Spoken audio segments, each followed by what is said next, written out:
ተግኖ እንዳለው ሐምሌ 5 የነበረው ከሌሊቱ 10 ከ10 ይል ነበር። በዛን ጊዜኛ ቤታችን ሲንኳኳ ማለት እነዚህን እኛ እንደማንኛውም ክርስቲያን አማኞች ነን። በዛን ጊዜ ማክሰኞ ጧት የጾሙ መፍቻ ነበረ እና እንደማንኛውም እኛ ጾም እንገድፋለን ብለን ነው አስበን በዓሉን ምን ጠብቅ የነበር ነው እንጂ እንዲህ አይነት ድቦላ እዳ ይመጣብናል ብለን እኛ አላሰብንም። እና በዛን ጊዜ ከሌሊቱ 10 ከ10 ሲል ይንኳኳ ነበር። እኔ ሞባይሌን ሰዓት የተሞላ ነበርና ሳይ 10 ከ10 ይላል እና ቤቱ ባለማቋረጥ ይንኳኳል። እና አንዳንድ ጊዜ እኛ የምናውቀው በልምድ ሰው ያንኳኳል፣ ትንሽ ጋብ ይላል፣ ያንኳኳል፣ ጋብ ይላልና ያንን ግን ልክ ይንኳኳል የሆነ እብድ ነገር ሰፈራችን መጥቷል ማለት ነው። እኔ ስነሳ እሷ ባለቤቴ ዘውድነሽ እኔን መከፍት ቆያለች። እኔ ከኋላዋን ግን ተከተልኳት። በኋላ እሷ ስታይ እነማን ናችሁ ስትላቸው ዝመለች ክፈቹ ምናምን ብለው የብዙ ድምጾች አለ እና እሷ ቁልፍ ረስ ተሳስቼ ነው ቆይ ሌላ ቁልፍ ክፈቹት ብለሽ ምናምን ይላታል። እና እኔ ለሷን ጨለማ ነው በተቀራርበን ስለነበር ወደ ቤትሽ ግቢ አልኳት።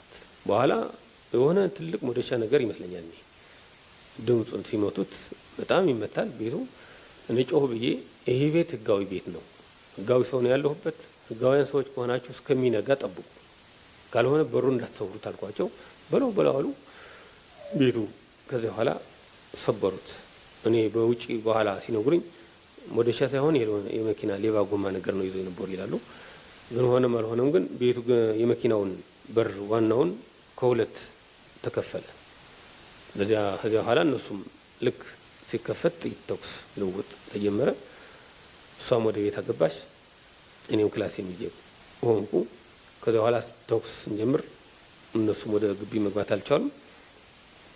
እንደዚያ ያለ የተወሰነ ተኩስ ከጀመርን በኋላ ነጋ። ከዚያ በኋላ ሰው ሁሉ በሰላማዊ ጊዜ ሁላችንም ጀግኖች ነን፣ ደፋሮች ነን እናገራለን።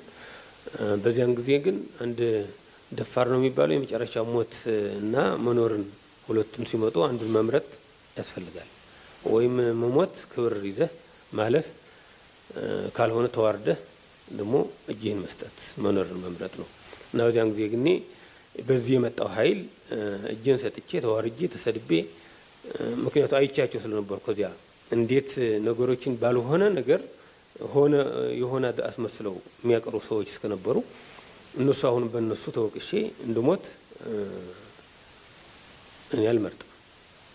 ሁልጊዜ ደግሞ እንዳቋሜን እኔ ህጋዊ ሆኖ ከመጣ ለማንም እገዛለሁ ባይ ነኝ። ህጋዊ ሳይሆን ሲመጣ ግን እኔ ለማንም አልገዛም የሚል አተሳሰብ በውስጤ ነበረ። ሁለተኛ ከማታው 12 ሰዓት እስከ ሌሊቱ 12 ሰዓት የመጣ ራስን የመከላከል መብት እንዳለኝ ህጉን እናውቃለሁ። በዚህ ምክንያት ከ12 በፊት ለመጣ ኃይል ህገወጥ ነው። ስለዚህ ራሴ መከላከል ስለሚገባኝ ያንን ማድረግ ተገቢ ነው ብዬ እኔ የዛን ጊዜ ወሰንኩ። ሲቀጥል ደግሞ ባለቤቴም ጀግና ናት። ዘውድነሽ ታበረታታኝ ነበረች።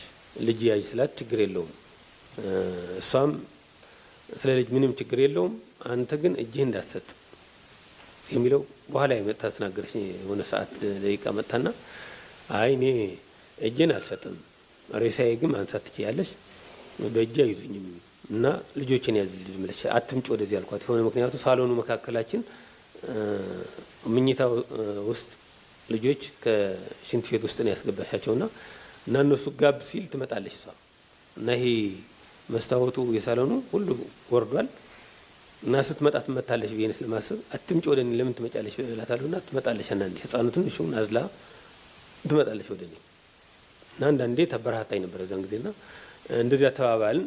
አንደኛ ጀግና ሴት ስትኖር ጀግና ትሆናለህ። እውነት ለመናገር ሴቶች አንዳንዱ አሁን ሰው ያጣጥላል። ሴቶች የኖሩበትን ትግል አይተናል። እኔም ታጋይ ስለነበርኩ እነዚያ ሴቶችን በመካከላችን ሆነው ሲታገሉ ስናይ እኛ ምን ሞታ አይመስለንም እውነት ለመናገር እና በበለጠ ደግሞ ሚስትህን አይዞህ ስትል እጅግ ትበረታታለህ።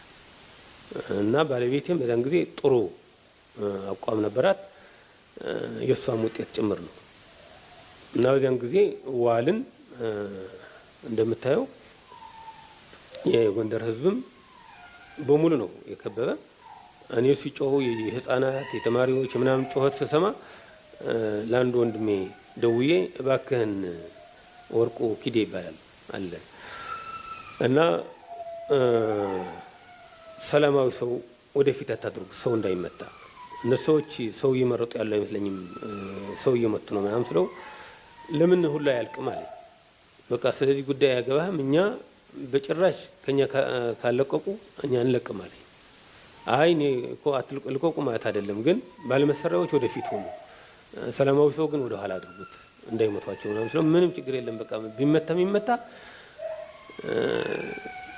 አንተ ብራስህን ዝም ብለህ ተጠበቅ ምናምን አለኝና አይ ጥሩ ብዬ እና ምንድነው የሚያሳይ ያን ህዝብ በዚያን ጊዜ ህፃንም ሴትም ወንድም አዛውንትም ሳይል ባለመሳሪያም ሳይል ሁሉ ነው የታገለ የጎንደር ህዝብ። ያን ስለሆነ ጎንደር ክብሯ እንድትጠበቅም ህዝቡ የራሷን ህዝብ አድርጓል።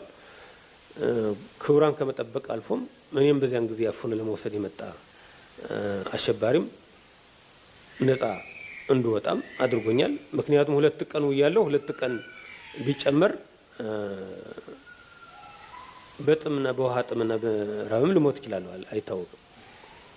ስለዚህ ያን ህዝብ ግን ከጎኔ በመቆሙ ምክንያት አሁን በህይወት ልንኖር ትልቅ ምክንያት ሆኗል። ስለዚህ በዚህ አጋጣሚ ያን ህዝብ ምን ያህል ጀግንነት እንዳለው፣ ጎንደር በችግር ጊዜ ደራሽ እንደሆነ፣ ጎንደር በቁርጥ ጊዜ ማንንም ሳይመረጥ ነው።